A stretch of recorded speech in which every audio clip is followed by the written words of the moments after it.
Jewe nitwa Nishobora Regine, igihe namenya ko ngwaye hari mu bihumbi 2011. Ico gihe niho namenya ko mfise hepatite C. Je nca ndabigumana rero kugeza ibihumbi 2014. Ibihumbi 2014 niho natangura kumva ntameze neza nkagirisha ama examen mugabo aha mu Burundi wacu. Ico gihe ndaguma hata muti mfashe mu bihumbi 2015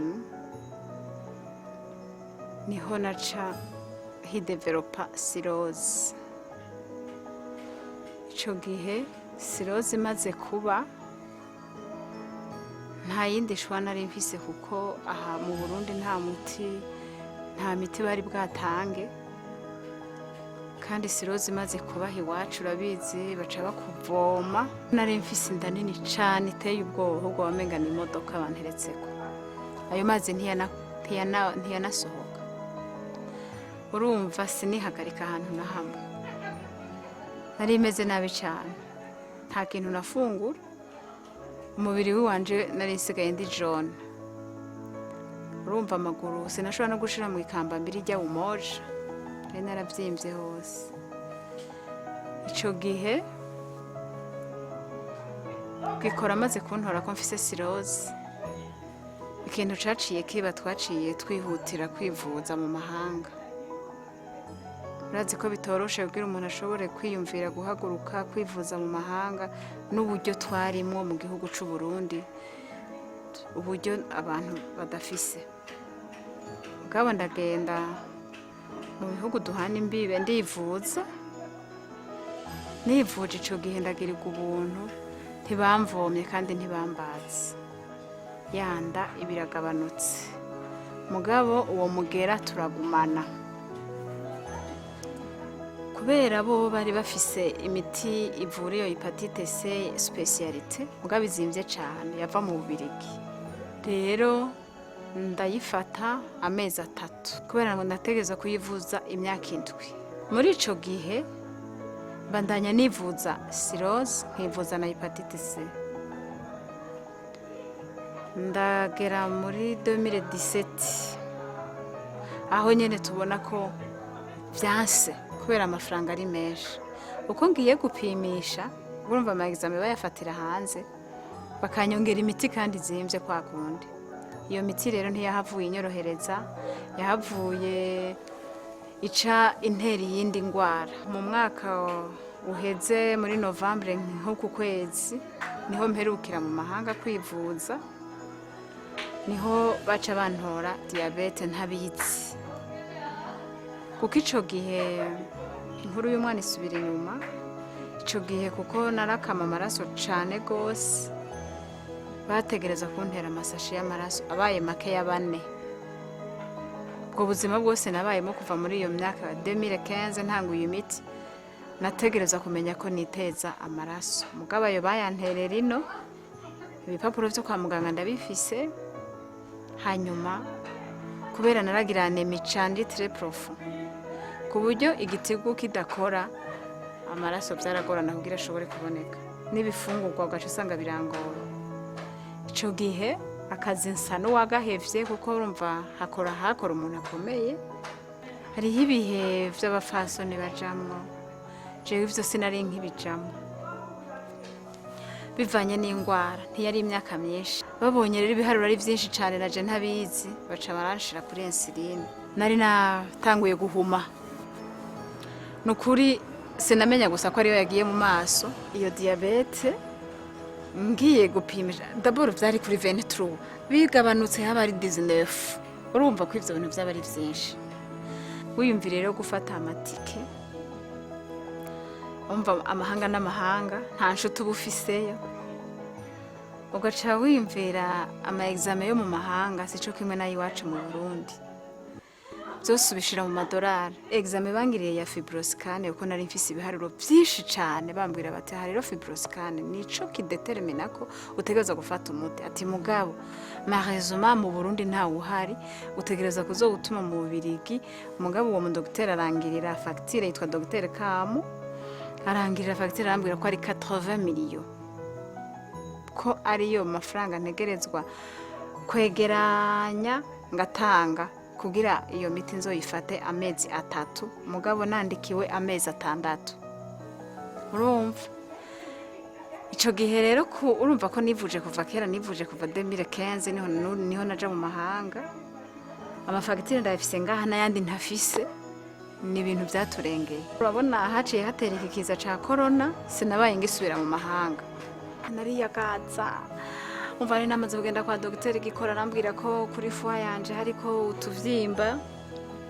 Ndavuga none kamana, jewe ko umva haje kutuvyimba ubuhoho bigenda gute? Umva corona ko yateye ntazosubira no kwa mu Dr wanje, bizogenda gute? Uburyo bwari butanguye kungora, nari ntanguye kwihereza Imana. Icagiye kuntangaza gose n'igituma naciye natura ngashima ngashinga intahe. Iyo myaka yose nukuri abo tubana barabizi, je sinasinzira, je naba mfise dure. Urumva deja nk'urubavu ruriko foie sinaruryamira, naca mbona umengo amenete. Je nasakame ijya yo mu ntoki y'abapfasoni, je sinashobora kuyitwara. Aka kantu kagugu ibihumbi 200 ari kamwe. Urumva rero nka twebwe usanga tudakora, vyaratugora kugira dushobore kuronka. Nta kiri ico gihe bashobora kudetermina ngo ufate yingana gutya, mugabo ko murumva ko je ntari ingwara imwe, kandi natekereza kuraba ubwiza bwayo. Nico gituma urumva naciye nemera gufata izo paket 5 shira kuri aka nari naguze, ndavyigana nyene mu muryango wanje, turicarana turabiganira. Mugabo aho twagiye kubiganira ndakagejeje hagati maze kujya nka 6 ntangiye kwa jewe umufasha wanje akabaza ati wewe byashitse urasinzira. Iyenga rirahera rya mbere inkaje gupimisha, numva byabinyanya nahora numva kwa kuzungurirwa, kwa kumeneka umutwe, sinamenya ko ndoye muri ipose, sinamenya ko biduze. Dirukanga kwa muganga ndapimisha, je nipimishije ahantu 3 kugira nduhemenye ukuri. Urumva jewe handafise impapuro zo kwa muganga nipimishije ubwa mbere. Urumva ko nari kuri 19, ntivyari bizi kugabanuka je ngo bipimishika no kuri 15 nizera. Iraba nawe ibi bintu je nciye ntora 8.1, ivyo ni ibintu je ntarinzi mu buzima bw'iwanje. Ni donc aha nipimishije hamwe ndabe ndaretse, ndongeye ndagiye handi ndipimishije, jewe nkavyuka mfise ingufu, jewe nkamera neza, nkirirwa ku kazi ibintu bikaba extraordinaire. Jewe nkagenda muri ville sinigera niyegeka cyangwa mfate taxi, narafata bus nk'abandi ujya murongo wose batonda muri bus, je nkawufata. Mvuga nayo ivyo bintu ntibishoboka. Rero urumva ko naciye nemera nyene nkafata bwa buryo nahora nza ndatwara hanze bigoranye. Ndavuga ntoya sinogarukiriza nga reka ahubwo rero ndabifate ndabigire umugenzi. Ico gituma ntariko imbere ya byose ko je mbona glycemitation kugeza ubu ndamaze ayo mezi 2 3 ntafata umuti wa diabete, ntafata umuti w'iyo foie. Ariko umudokiteri nkurikirana amaze kumwereka ivyo bipimo, yaciye ambwira ko atansubiza ku muti wa diabete arahagarika, ati ahubwo umbwira ico ufata.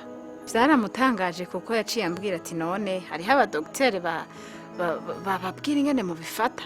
Nako natangiye kumubwira ingene nabifashe, ndamubwira ntego hariho abadokiteri nyene babitubarira, ni kuko niho kwaduka kujya ibintu utazi. Ya diabete ndava kuri 8 ndashika kuri 6.4.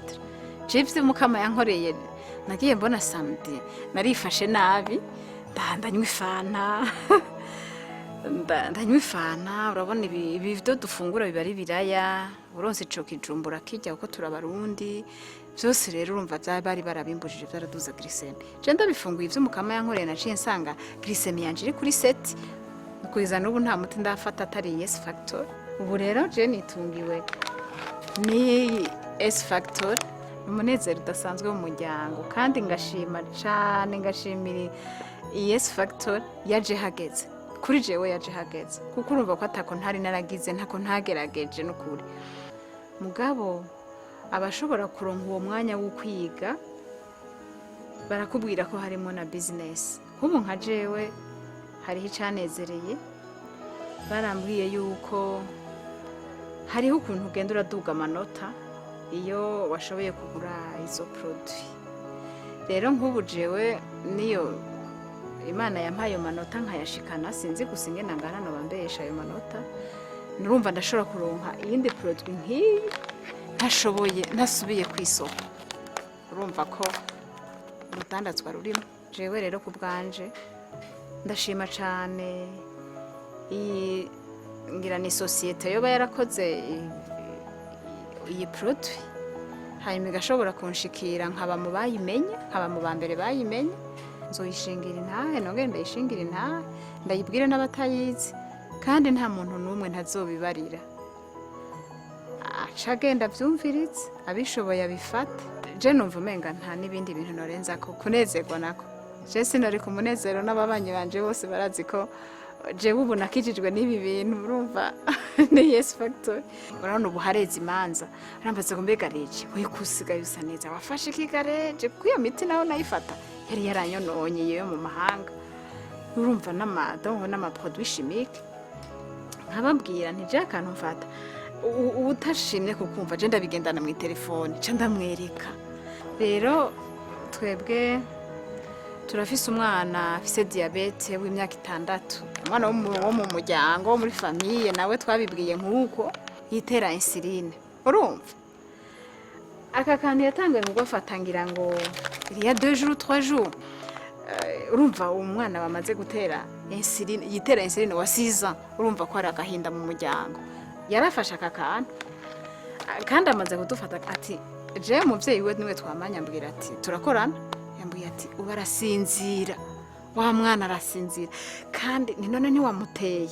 Ati urumva kubera kumutera umwana, urumva gutera umwana ko ari ngorane. Ati je ndakubwire bijya bintu n'amateka, ati kandi je ngiye kubishingira intahe, nti wewe banza urindire uzoshinga intahe n'ukuri. Ni harambe Yes Factor Swiss Derme, i produit yari ijengira kwa Regina kugira Regina ashobore gutekana mu muryango wiwe, nanje ndera abana banje, nanje ndonka amagara, umufasha nezerwe no kubona ko Regina nawe yo bari mu rugo amuhimbariwe ari menshi.